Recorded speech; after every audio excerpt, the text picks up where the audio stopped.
Welcome to this explainer. We're jumping right into the biggest and frankly the most chaotic storylines of the 2026 World Cup.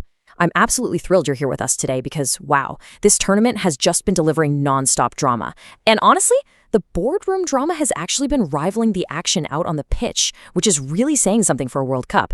Today, we're going to unpack a massive, totally unprecedented shift in tournament protocol, and then we'll break down one of the most emotional quarterfinals we've seen yet.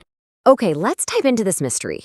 Why did FIFA take the incredibly rare step of changing their video assistant referee rules right in the middle of the knockout stages? I mean, governing bodies of this massive size, they just don't make major protocol shifts mid-tournament, not unless they're facing an absolute crisis. So to really understand the immense pressure behind this sudden move, we have to rewind a bit to the round of 16, where these boiling frustrations completely spilled over into the public eye. So, following Argentina's dramatic 3-2 comeback victory over Egypt, the post-match press conferences were just absolute fireworks. Egypt's manager, Hossam Hassan, well, he didn't hold back in the slightest. He leveled some truly extraordinary accusations against French referee Francois Letexier, flat out calling it a rigged match that the whole world saw. Now, making an accusation of this magnitude at a World Cup, it's almost completely unheard of, mostly because it virtually guarantees heavy fines and serious disciplinary action.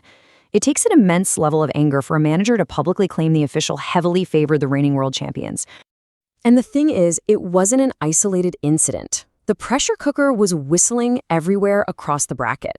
Look, the knockout stages of a World Cup are incredibly unforgiving, right? 4 whole years of intense preparation can literally be erased by a single whistle. England's manager Thomas Tuchel unleashed his own deep frustrations right after England's victory over Mexico. The flashpoint for him was a red card given to defender Jarell Quansah.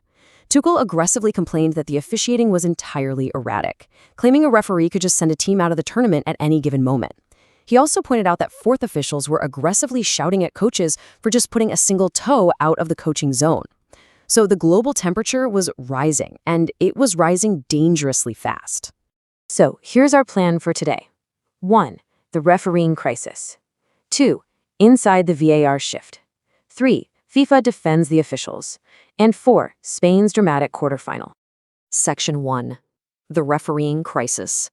The fallout right after the round of 16 was massive, and it was incredibly multi-layered. Beyond Hossam Hassan's fiery comments, his own forward, Mustafa Ziko, actually doubled down. He stated the referee essentially persecuted the Egyptian team from the very first whistle. Now, when you compound that intense anger with Tuchel's highly publicized complaints, it created this dangerous snowball effect, and that led to the absolute most critical issue for FIFA. Social media became completely flooded with entirely unfounded allegations of match manipulation. For a massive governing body that's trying to protect its premier product, this viral spread of conspiracy is literally the ultimate nightmare scenario. The integrity of the tournament was suddenly hijacking the conversation. Rather than, the spectacular football itself, they had to find a way to immediately change the narrative. Section 2. Inside the VAR shift. And this brilliantly illustrates exactly what they did. Under the old protocol, every single VAR review was beamed from the host stadium all the way to the International Broadcast Center in Dallas, Texas.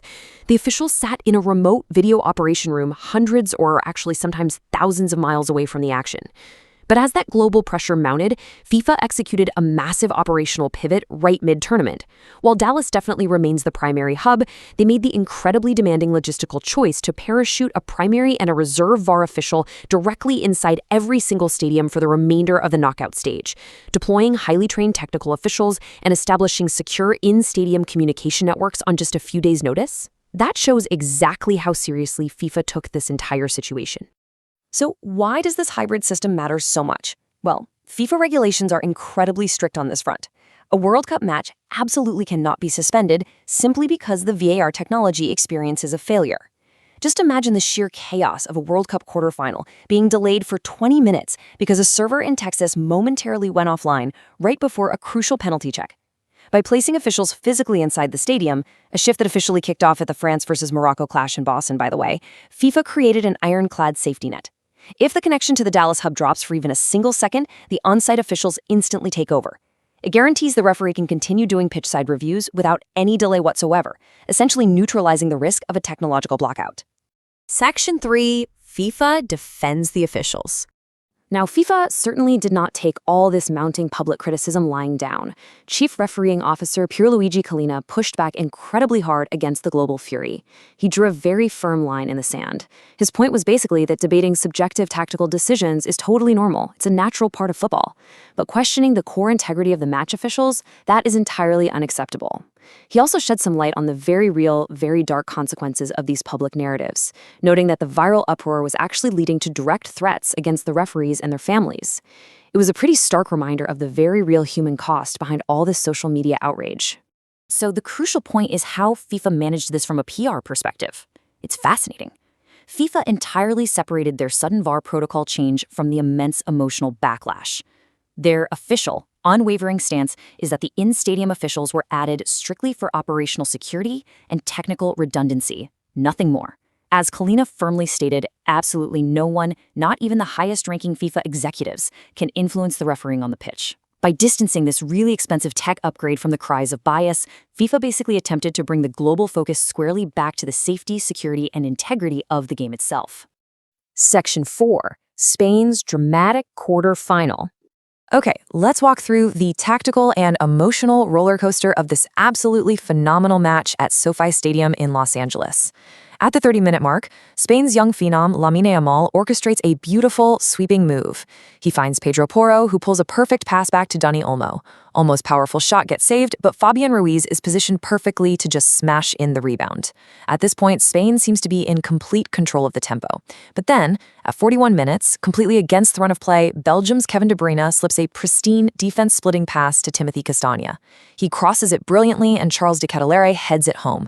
Boom, we are tied 1-1. Then we hit a deeply tragic turning point.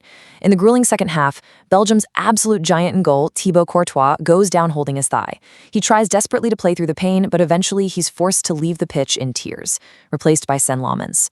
Smelling blood in the water, Spain just keeps pressing, relentlessly testing the substitute keeper. And finally, at the 88th minute, we get absolute heartbreak for Belgium and pure euphoria for Spain. Mikel Merino scores the late, decisive winner. Now, what's really interesting about this specific number is the sheer precision of the substitution. 85 minutes and 32 seconds. That is the exact moment Spanish manager Luis de la Fuente decided to roll the dice and sub Mikel Merino onto the pitch. And wow, it was a stroke of absolute tactical genius.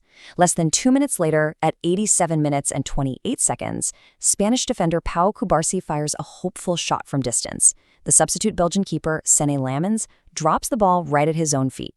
And who is the most alert player in the entire stadium? Mikel Merino. He immediately pounces on the fumble to win the game. It's just a stunning masterclass in substitution strategy and managerial foresight. So Spain survives a massive physical test against a deeply resilient Belgian squad to advance to the semifinal. And ironically enough, where are they heading to play France for a spot in the World Cup final? Dallas, Texas, the very home of the remote VAR broadcast hub that has literally been sitting at the dead center of this entire tournament's controversy. The massive geographic loop closes, the race for the trophies narrowing down to the elite few, and the stakes heading into Texas are absolutely immense. Which leaves us with this final thought to ponder as these highly anticipated semifinals approach. Will this new on-site hybrid VAR system actually manage to silence the critics and prevent further sideline meltdowns? Or is the bitter clash between cold, calculated technology and fiery human passion simply an unsolvable, permanent fixture of the beautiful game? Keep that in mind as we watch these final, monumental matches unfold. Thank you so much for joining me for this explainer.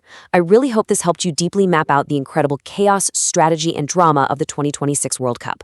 Catch you next time.